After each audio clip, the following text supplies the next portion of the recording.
The Wind in the Willows by Kenneth Grahame. Chapter 1. The Riverbank.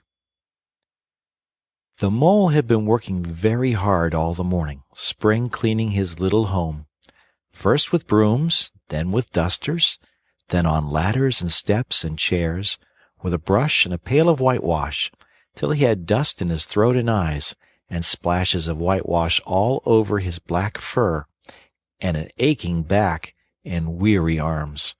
Spring was moving in the air above and in the earth below and around him, penetrating even his dark and lowly little house with its spirit of divine discontent and longing. It was small wonder, then, that he suddenly flung down his brush on the floor, said "Bother," and "Oh, blow," and also "Hang spring cleaning," and he bolted out of the house without even waiting to put on his coat. Something up above was calling him imperiously, and he made for the steep little tunnel which answered in his case to the gravelled carriage drive owned by animals whose residences are nearer to the sun and air. So he scraped and scratched and scrabbled and scrooged, and then he scrooged again, and scrabbled and scratched and scraped, working busily with his little paws and muttering to himself, "Up we go, till at last, pop, his snout came out into the sunlight, and he found himself rolling in the warm grass of a great meadow. "This is fine," he said to himself. "This is better than whitewashing." The sunshine struck hot on his fur, soft breezes caressed his heated brow, and after the seclusion of the cellarage he had lived in so long, the carol of happy birds fell on his dulled hearing almost like a shout. Jumping off all his 4 legs at once, in the joy of living and the delight of spring without its cleaning, he pursued his way across the meadow till he reached the hedge on the farther side. "Hold up," said an elderly rabbit at the gap. "Sixpence for the privilege of passing by the private road." He was bowled over in an instant by the impatient and contemptuous mole, who trotted along the side of the hedge chaffing the other rabbits as they peeped hurriedly from their holes to see what the row was about. "Onion sauce, he remarked jeeringly, and was gone before they could think of a thoroughly satisfactory reply. Then they all started grumbling at each other. "How stupid you are! Why didn't you tell him?" "Well, why didn't you say? You might have reminded him," and so on, in the usual way. But of course it was then much too late, as is always the case. It all seemed too good to be true. Hither and thither through the meadows he rambled busily, along the hedgerows, across the copses, finding everywhere birds building, flowers budding, leaves thrusting, everything happy and progressive and occupied, and instead of having an uneasy conscience pricking him and whispering, "Whitewash," he somehow could only feel how jolly it was to be the only idle dog among all these busy citizens. After all, the best part of a holiday is perhaps not so much to be resting yourself as to see all the other fellows busy working. He thought his happiness was complete when, as he meandered aimlessly along, suddenly he stood by the edge of a full-fed river. Never in his life had he seen a river before. This sleek, sinuous, full-bodied animal, chasing and chuckling, gripping things with a gurgle and leaving them with a laugh, to fling itself on fresh playmates that shook themselves free and were caught and held again. All was a shake and a shiver, glints and gleams and sparkles, rustle and swirl, chatter and bubble. The mole was bewitched, entranced, fascinated. By the side of the river he trotted as one trots, when very small, by the side of a man who holds one spellbound by exciting stories. And when tired at last, he sat on the bank, while the river still chattered on to him, a babbling procession of the best stories in the world, sent from the heart of the earth to be told at last to the insatiable sea. As he sat on the grass and looked across the river, a dark hole in the bank opposite, just above the water's edge, caught his eye, and dreamily he fell to considering what a nice snug dwelling-place it would make for an animal with few wants, and fond of a bijou riverside residence, above flood level and remote from noise and dust. As he gazed, something bright and small seemed to twinkle down in the heart of it, vanished, then twinkled once more like a tiny star. But it could hardly be a star in such an unlikely situation. It was too glittering and small for a glowworm. Then, as he looked, it winked at him, and so declared itself to be an eye, and a small face began gradually to grow up around it, like a frame around a picture. A brown little face, with whiskers. A grave round face, with the same twinkle in its eye that had first attracted his notice. Small neat ears and thick silky hair. It was the water rat. Then the two animals stood and regarded each other cautiously. "Hello, Mole," said the water rat. "Hello, Rat," said the Mole. "Would you like to come over?" inquired the rat presently. "Oh, it's all very well to talk," said the Mole rather pettishly, he being new to a river and riverside life and its ways. The rat said nothing, but stooped and unfastened a rope and hauled on it, then lightly stepped into a little boat which the Mole had not observed. It was painted blue outside and white within, and was just the size for two animals, and the Mole's whole heart went out to it at once, even though he did not yet fully understand its uses. The rat sculled smartly across and made fast. Then he held up his forepaw as the Mole stepped gingerly down. "Lean on that," he said. "Now then, step lively." And the Mole, to his surprise and rapture, found himself actually seated in the stern of a real boat. "This has been a wonderful day," said he, as the rat shoved off and took to the sculls again. "Do you know, I've never been in a boat before in all my life." "What?" cried the rat, open-mouthed. "Never been in a... You never? Well, what have you been doing, then?" "Is it so nice as all that?" asked the Mole shyly, though he was quite prepared to believe it, as he leant back in his seat and surveyed the cushions, the oars, the rowlocks, and all the fascinating fittings, and felt the boat sway lightly under him. "Nice? It's the only thing," said the water rat solemnly, as he leant forward for his stroke. "Believe me, my young friend, there is nothing, absolute nothing, half so much worth as simply messing about in boats. Simply messing," he went on dreamily, "messing about in boats. Messing—" "Look out, Rat!" cried the Mole suddenly. It was too late. The boat struck the bank full tilt. The dreamer, the joyous oarsman, lay on his back at the bottom of the boat, his heels in the air. "About in boats, or with boats," the rat went on composedly, picking himself up with a pleasant laugh. "In or out of 'em, it doesn't matter. Nothing seems really to matter. That's the charm of it. Whether you get away, or whether you don't. Whether you arrive at your destination, or whether you reach somewhere else, or whether you never get anywhere at all. You're always busy, and you never do anything in particular. And when you've done it, there's always something else to do. And you can do it if you like, but you'd much better not. Look here, if you've really nothing else on hand this morning, supposing we drop down the river together and have a long day of it." The Mole waggled his toes from sheer happiness, spread his chest with a sigh of full contentment, and leaned back blissfully into the soft cushions. "What a day I'm having," he said. "Let's start at once." "Hold hard a minute, then," said the rat. He looped the painter through a ring in his landing stage, climbed up into his hole above, and after a short interval appeared staggering under a fat wicker luncheon basket.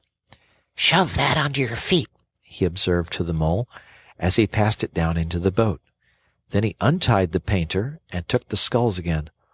"What's inside it?" asked the Mole, wriggling with curiosity. "There's cold chicken inside it," replied the Rat briefly. "cold tongue, cold ham, cold beef, pickled gherkins, salad, French rolls, cress sandwiches, spotted meat, ginger beer, lemonade, soda water." "Oh, stop, stop!" cried the Mole in ecstasies. "This is too much." "Do you really think so?" inquired the Rat seriously. "It's only what I always take on these little excursions, and the other animals are always telling me that I'm a mean beast and cut it very fine." The Mole never heard a word he was saying.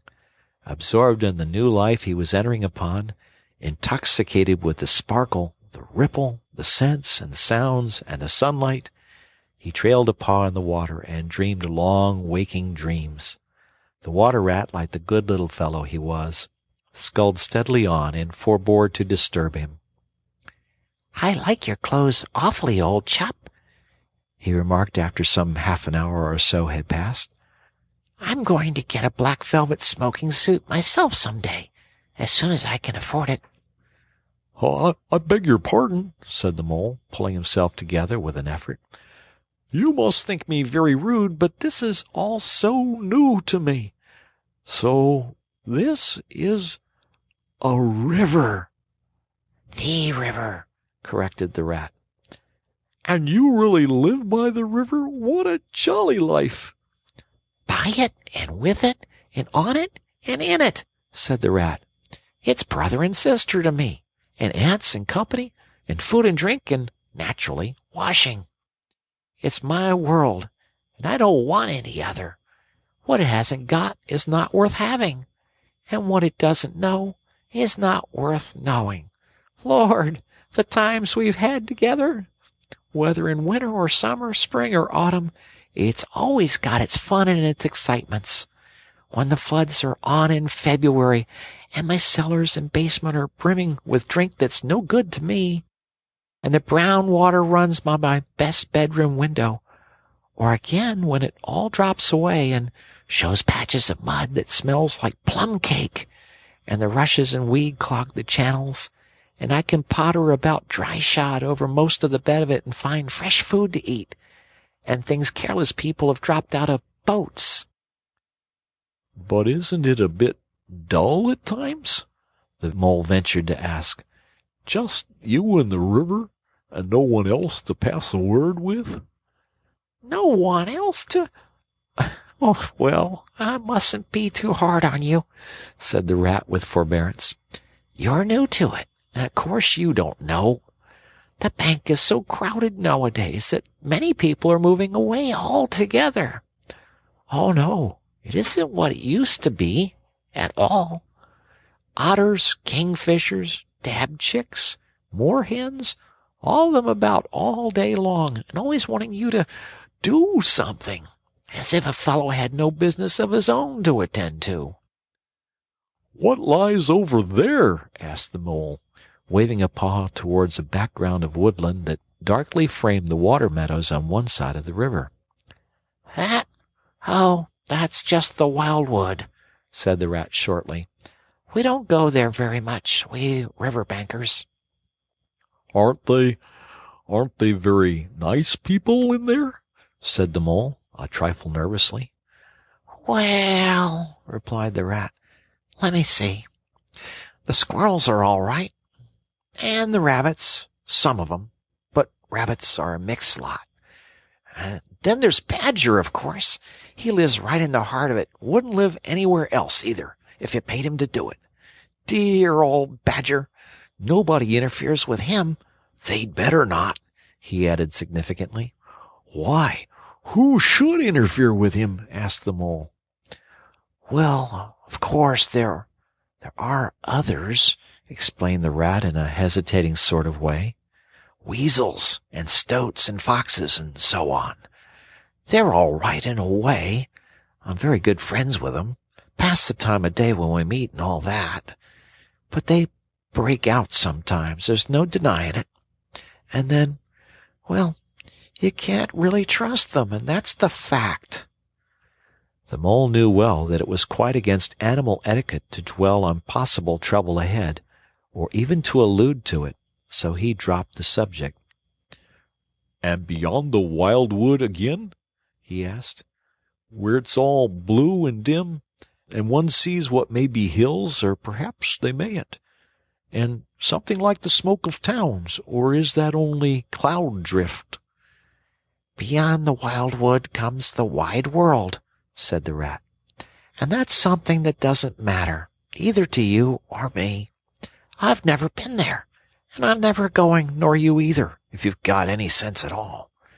Don't ever refer to it again, please. Now then, here's our backwater at last, where we're going to lunch." Leaving the main stream, they now passed into what seemed at first sight like a little landlocked lake. Green turf sloped down to either edge.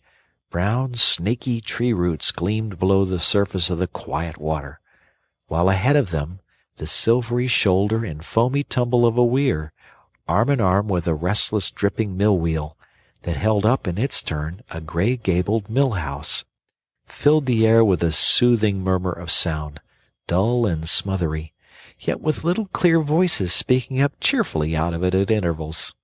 It was so very beautiful that the Mole could only hold up both forepaws and gasp, "Oh my! Oh my! Oh my!" The Rat brought the boat alongside the bank, made her fast, helped the still awkward Mole safely ashore, and swung out the luncheon basket.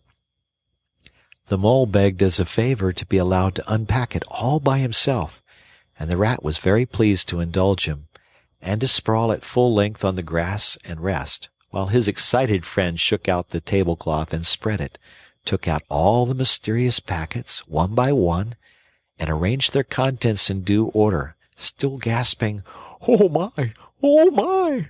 at each fresh revelation. When all was ready, the Rat said, "Now pitch in, old fellow."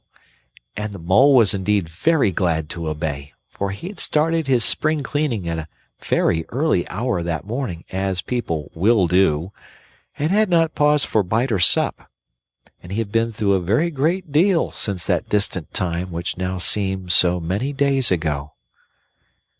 "What are you looking at?" said the Rat presently, when the edge of their hunger was somewhat dulled, and the Mole's eyes were able to wander off the tablecloth a little. "I am looking," said the Mole, "at a streak of bubbles that I see traveling along the surface of the water. That's the thing that strikes me as funny." "Bubbles! "Oh-ho!" said the Rat, and chirruped cheerily in an inviting sort of way. A broad glistening muzzle showed itself above the edge of the bank, and the Otter hauled himself out and shook the water from his coat. "Greedy beggars," he observed, making for the provender. "Why didn't you invite me, Ratty?" "This was an impromptu affair," explained the Rat. "By the way, my friend, Mr. Mole." "Proud, I'm sure," said the Otter, and the two animals were friends forthwith. "Such a rumpus everywhere," continued the Otter. "All the world seems out on the river today. I came up this backwater to try and get a moment's peace, and then stumble upon you fellows. At least, I beg pardon, I don't exactly mean that, you know." There was a rustle behind them, proceeding from a hedge wherein last year's leaves still clung thick, and a stripy head with high shoulders behind it peered forth on them. "Come on, old badger!" shouted the Rat. The Badger trotted forward a pace or two, then grunted, "Company," and turned his back and disappeared from view. "That's just the sort of fellow he is," observed the disappointed Rat. "Simply hates society. Now we shan't see any more of him today. Well, tell us, who's out on the river?" "Toad's out, for one," replied the Otter, "in his brand-new wager-boat. New togs, new everything." The two animals looked at each other and laughed. "Once it was nothing but sailing," said the Rat. "Then he tired of that and took to punting. Nothing would please him but to punt all day and every day, and a nice mess he made of it. Last year it was houseboating. We all had to go and stay with him in his houseboat and pretend we liked it. He was going to spend the rest of his life in a houseboat. It's all the same, whatever he takes up. He gets tired of it and starts on something fresh." "Such a good fellow, too," remarked the Otter reflectively. "But no stability, especially in a boat." From where they sat, they could get a glimpse of the main stream across the island that separated them, and just then a wager boat flashed into view, the rower, a short, stout figure, splashing badly and rolling a good deal, but working his hardest. The Rat stood up and hailed him, but Toad, for it was he, shook his head and settled sternly to his work. "He'll be out of the boat in a minute if he rolls like that," said the Rat, sitting down again. "Of course he will," chuckled the Otter. "Did I ever tell you that good story about Toad and the lock-keeper? It happened this way. Toad—" An errant mayfly swerved unsteadily athwart the current in the intoxicated fashion affected by young bloods of mayflies seeing life. A swirl of water and a cloop, and the mayfly was visible no more. Neither was the Otter. The Mole looked down. The voice was still in his ears, but the turf whereon he had sprawled was clearly vacant, not an otter to be seen as far as the distant horizon. But again there was a streak of bubbles on the surface of the river. The Rat hummed a tune, and the Mole recollected that animal etiquette forbade any sort of comment on the sudden disappearance of one's friends at any moment, for any reason, or no reason whatever. "Well, well," said the Rat, "I suppose we ought to be moving. I wonder which of us had better pack the luncheon basket." He did not speak as if he were frightfully eager for the treat. "Oh, please let me," said the Mole. So of course the Rat let him. Packing the basket was not quite such pleasant work as unpacking the basket. It never is. But the Mole was bent on enjoying everything, and although just when he had got the basket packed and strapped up tightly, he saw a plate staring up at him from the grass, and when the job had been done again, the Rat pointed out a fork which anybody ought to have seen, and last of all, behold, the mustard pot, which he had been sitting on without knowing it. Still, somehow, the thing got finished at last, without much loss of temper.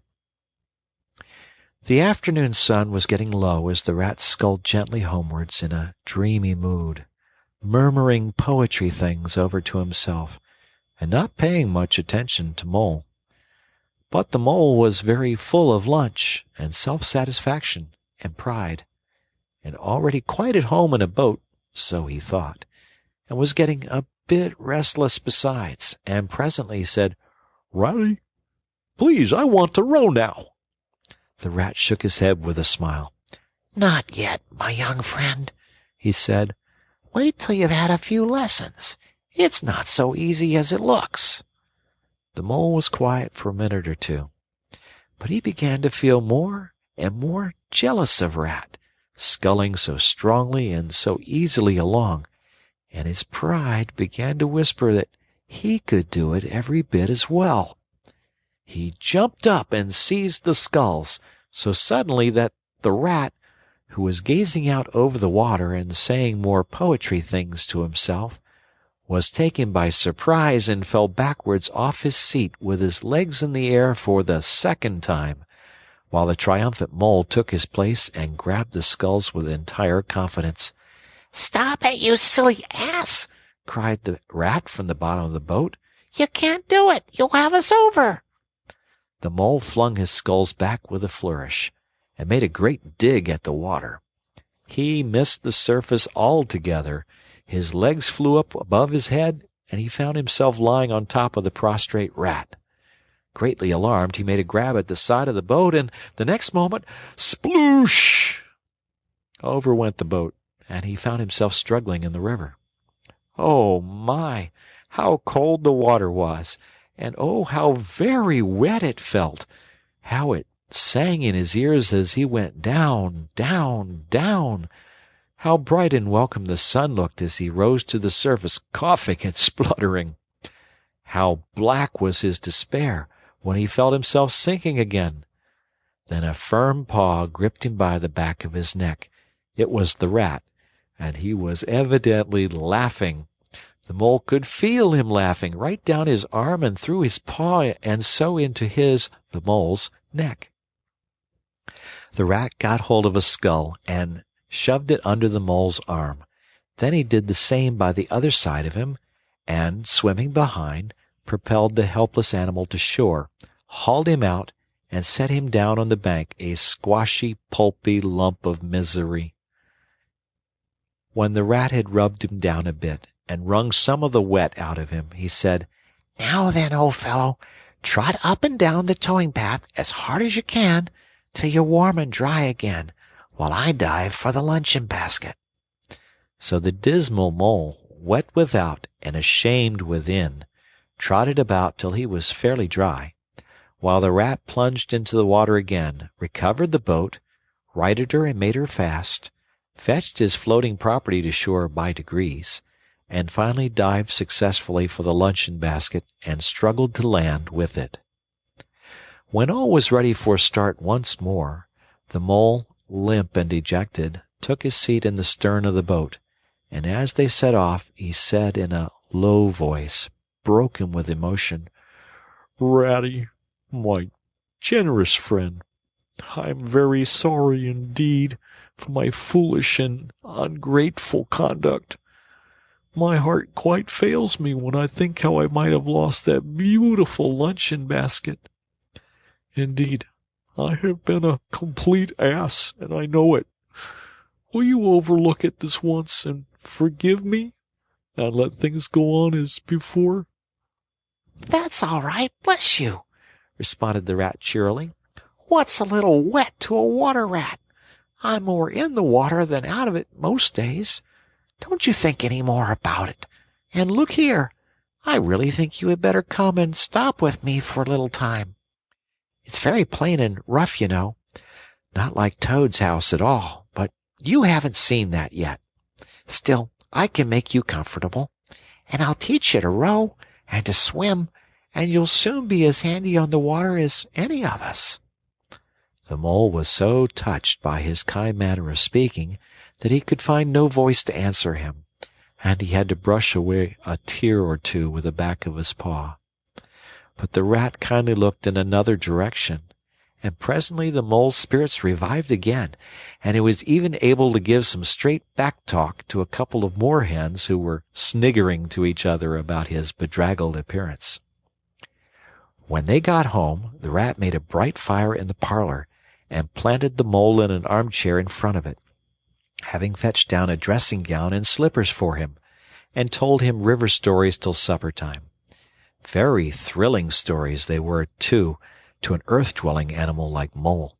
Stories about weirs, and sudden floods, and leaping pike, and steamers that flung hard bottles, or at least bottles were certainly flung in from steamers, so presumably by them, and about herons, and how particular they were whom they spoke to, and about adventures down drains, and night fishings with otter, or excursions far afield with badger. Supper was a most cheerful meal, but very shortly afterwards a terribly sleepy mole had to be escorted upstairs by his considerate host to the best bedroom, where he soon laid his head on his pillow in great peace and contentment, knowing that his new-found friend, the river, was lapping the sill of his window. This day was only the first of many similar ones for the emancipated mole, each of them longer and full of interest as the ripening summer moved onward. He learnt to swim and to row, and entered into the joy of running water, and with his ear to the reed stems he caught, at intervals, something of what the wind went whispering so constantly among them. End of Chapter 1.